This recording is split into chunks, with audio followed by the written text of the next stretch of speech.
నా జోలికి వచ్చిర్రు, నన్ను గెలికిర్రు, ఎవరెవరైతే నన్ను ఇబ్బంది పెట్టిరో ఒక్కళ్ళని కూడా నేను వదిలిపెట్టననేటటువంటి మాట కేంద్ర మంత్రి బండి సంజయ్ నిన్న మాట్లాడిండు. నా కొడుకు తప్పు చేసేటట్టు రుజువు అయితే నా కొడుకైనా సరే శిక్ష పడాల్సిందే, వదిలిపెట్టే ప్రసక్తి లేదని చెప్పి కూడా బండి సంజయ్ నిన్న మాట్లాడిండు. బండి సంజయ్ మాట్లాడింది చాలా మంచిది అనిపించింది, అద్భుతం అనిపించింది. ఎవరైనా కూడా వాళ్ళ కొడుకుని కాపాడుకునేటటువంటి ప్రయత్నాలు చేస్తారు. ఆయన కేంద్ర మంత్రి పదవిలో ఉన్నాడు, ఆయన తలుచుకుంటే కేసు కాకుండా చేయొచ్చు, ఆ అమ్మాయి వాళ్ళ పేరెంట్స్తో మాట్లాడవచ్చు, బెదిరించవచ్చు, ఏదైనా చేయొచ్చు. కానీ ఆ పని బండి సంజయ్ చేయలే. లేదు లేదు, తప్పు చేస్తే నా కొడుకైనా సరే ఖచ్చితంగా చట్ట ప్రకారం శిక్ష పడాల్సిందే. కానీ నా కొడుకు నాతో చెప్పిండు, నేనేం తప్పు చేయలేదు నాన్న అని చెప్పి నాతో మాట్లాడిండు, నాకు ఆ నమ్మకం ఉన్నది, నా కొడుకు తప్పు చేయలేదని చెప్పి నేను నమ్ముతా ఉన్నా అనేటటువంటి విషయాన్ని కూడా బండి సంజయ్ చెప్పేటటువంటి కార్యక్రమం చేసిండు.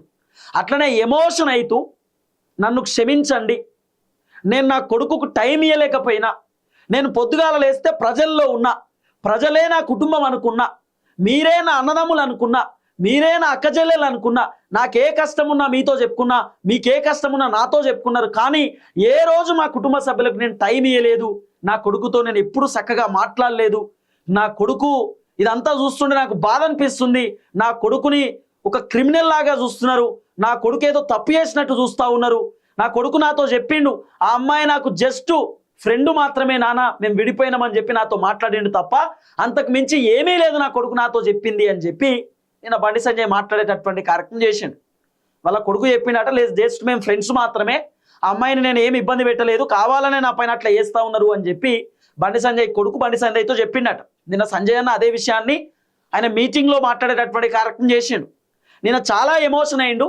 ఒక 2-3 వీడియోలు మన దగ్గర ఉన్నాయి, ఆ వీడియోలను నేను మీకు చూపించేటటువంటి కార్యక్రమం చేస్తా, ఒకసారి చాలా క్లియర్గా వినండి. అయితే బండి సంజయ్ ఇంటికి అమ్మాయి వాళ్ళ కుటుంబ సభ్యులు కూడా పోయినారట.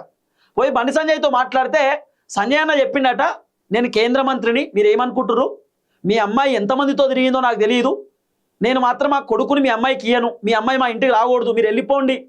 నేను అధ్యక్ష పదవి పోయినప్పుడు నా కోసం 8 మంది ప్రాణాలు కోల్పోయారు బీజేపీ కార్యకర్తలు, నేను అంత కీలకమైన లీడర్ని, మీకు ఏమన్నా జరగవచ్చు, మీరు వెళ్ళిపోండి ఇక్కడ నుండి, మాట్లాడుకుందాం మోండి అని చెప్పి వాళ్ళని నిలగొట్టినట్టు అమ్మాయి కుటుంబాన్ని. సో ఆ అమ్మాయి వాళ్ళ కుటుంబానికి ఈగో హట్ అయ్యి వాళ్ళకు కూడా బాధ అనిపించి ఇంటి దాకా పోతే మమ్మల్ని అవమానించి పంపించండి అనేటటువంటి ఆలోచనతోటి లేదు లేదు ఖచ్చితంగా యాక్షన్ తీసుకోవాల్సిందే అనేటటువంటి ఆలోచనతో పేట్ బషీర్బాగ్ పోలీస్ స్టేషన్లో కేసు పెట్టినారు.